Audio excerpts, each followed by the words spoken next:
আমি কেন্দ্রের কাছেও দাবি করবো একটা জিনিস, সেটা যে ঈদের দিন বাইরে থেকে যখন মানুষ আসবে তখন যাতে কোনো ট্রেনের কোনো অসুবিধা না হয়, ট্রেন ব্যবস্থা যেন পর্যাপ্ত থাকে, তার জন্য আমি দাবি করব। দেখাও করবো, সুযোগ পেলে দিল্লিতে গিয়ে আমি দেখাও করব। কারণ রমজানের সময়, বকরিদের সময় মুর্শিদাবাদ, মালদা, দিনাজপুর সংখ্যালঘু অধ্যুষিত জেলাগুলোতে লক্ষ লক্ষ মানুষ আসতে আরম্ভ করে, তাদের জন্য পর্যাপ্ত ট্রেন থাকে না। তার জন্য এখন থেকেই আমি লেখালেখি শুরু করছি, দুদিন পর সেটা আপনাদেরকে জানাবো। কিন্তু এই মুহূর্তে বাজারে যা খবর, বাজারে জিনিসপত্রের দাম বাড়তে আরম্ভ করে দিয়েছে। রমজানের এখনো শুরু হলো না, কিন্তু জিনিসপত্রের দাম বাজারে, ফলমূলের দাম, শুকনো ফলের দাম বাজারে বাড়তে আরম্ভ করেছে। এখানে সরকার যদি হস্তক্ষেপ না করে, তাহলে মুসলমান সমাজের মধ্যে সবাই তো আর কোটিপতি নয়, যারা সাধারণ মুসলমান তাদের জন্য খুব বিপদ। 1 বা 2 তারিখ থেকে মার্চের পবিত্র রমজান মাস শুরু হচ্ছে। এই রমজান মাসকে কেন্দ্র করে মুসলমান সম্প্রদায়ের মানুষের ধর্মীয় আবেগ,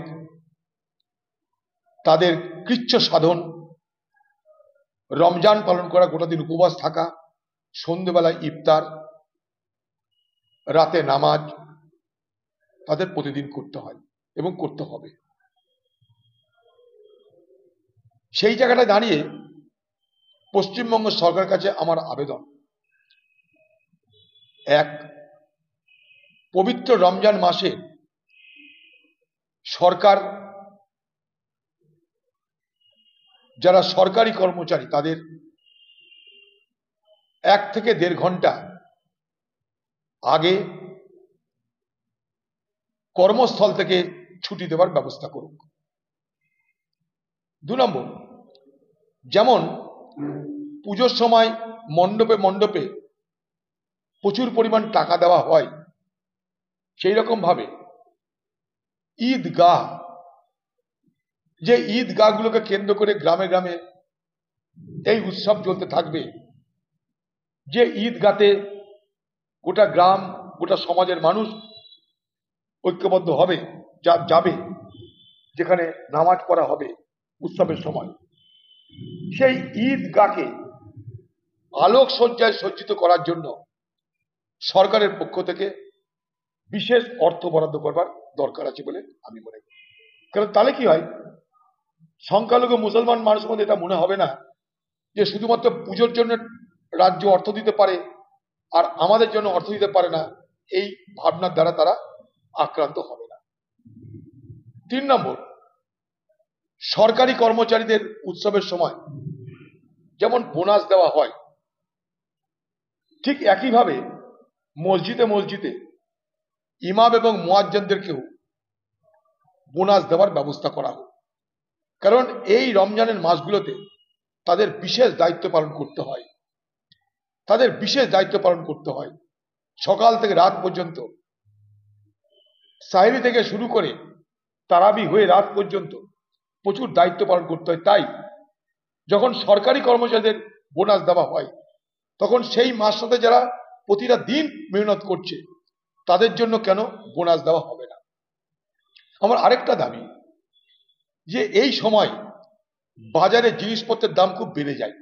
আপনারা জানেন, ইফতার করতে মুসলমান সমাজের মানুষ ড্রাই ফ্রুট অর্থাৎ শুকনো খাবার, ফল মূল, এগুলো তারা বেশি করে গ্রহণ করে থাকে। ঠিক সেই সময়তেই বাজারে কিন্তু অগ্নিমূল্য হতে আরম্ভ করে সমস্ত ফলের দাম, সমস্ত জিনিসের দাম। এখন থেকে দেখবেন বাজারে ফল বা ফল জাতীয় শুকনো ফল বা তাজা ফল যাই দেখুন না কেন, তার কিন্তু দর দিনের পর দিন বাড়তে আরম্ভ করে গেছে। সরকারকে বলবো, আজকে সংখ্যালঘু মুসলমান সম্প্রদায়ের এই রমজানের কথা মাথায় রেখে যেন বাজারে ফলমূলের দাম অগ্নিমূল্য না হয়, ফলের দাম, শুকনো ফলের দাম যেন অগ্নিমূল্য না হয়, সরকারের সেই ব্যাপারে বিশেষ নজর দেওয়া দরকার বলে আমি মনে করি। পাশাপাশি সাধারণ মানুষ যারা, সংখ্যালঘু মানুষ, সাধারণ মানুষ যারা, তারা যেহেতু এই সমস্ত খাবার সেই সময় গ্রহণ করে থাকে, তাই রেশনে রেশনে অন্তত সুজি, শুকনো খাবার, শুকনো ফল যদি রাজ্য সরকার দেওয়ার ব্যবস্থা করে, তাহলে নিশ্চয়ই তাদের জন্য একটা বড় কাজ হবে। আমার এই কতগুলো দাবি থাকলো, কারণ আমরা সবাই বলি ধর্ম যার যার, উৎসব সবার। সেই উৎসবে সেই ইফতারে আমরা অংশগ্রহণ করি, আমরা কখনো ইফতারিতে দাওয়াত দিই। এই সময়টা মুসলমান সমাজের কৃচ্ছ সাধনের সময়। মুসলমান ধর্মে বলা আছে ইসলামে আরকান আল দিন, অর্থাৎ সেই আরকান আল দিন যে পাঁচটা স্তম্ভ, সেই পাঁচটা স্তম্ভের একটা হচ্ছে উপবাস। সেই উপবাস এই সময় করা হয়, একটা মাস ধরে উপবাস চলবে। তাই সেই মুসলিম সমাজের মানুষের এই রমজান মাসে যেন কোনো সমস্যা না হয়, তার জন্য সরকার বিশেষভাবে দৃষ্টি দিক, এটা আমার দাবি। আরেকটা কথা, এই সময়টাই প্রচুর জলের প্রয়োজন হয়। কারণ জানেন যে সারাদিন পর মুসলমান সমাজ যখন রোজা ভাঙে, ইফতার হয়, নামাজ শুরু হয়, গোটা দিনের প্রচুর পরিমাণ জল তাদের প্রয়োজন হয়। তাই 24 ঘন্টা জল সরবরাহ, পাশাপাশি আপনাদের আরেকটা কথা বলি, মনে করুন সকালবেলায় রোজা শুরু করার সময় সেহারি খাওয়া হয়, সেই সেহারি সূর্য ওঠার আগে থেকেই দিতে হয় একটা সময়। সেই বাড়ির মেয়েরা রান্না শুরু করে রাত্রি 1টা, রাত্রি 1:30টা থেকে। সেই জন্যে আমার দাবি যেন 24 ঘন্টা বিদ্যুৎ সরবরাহ অক্ষুণ্ণ থাকে, 24 ঘন্টা বিদ্যুৎ সরবরাহ এবং 24 ঘন্টা জল সরবরাহ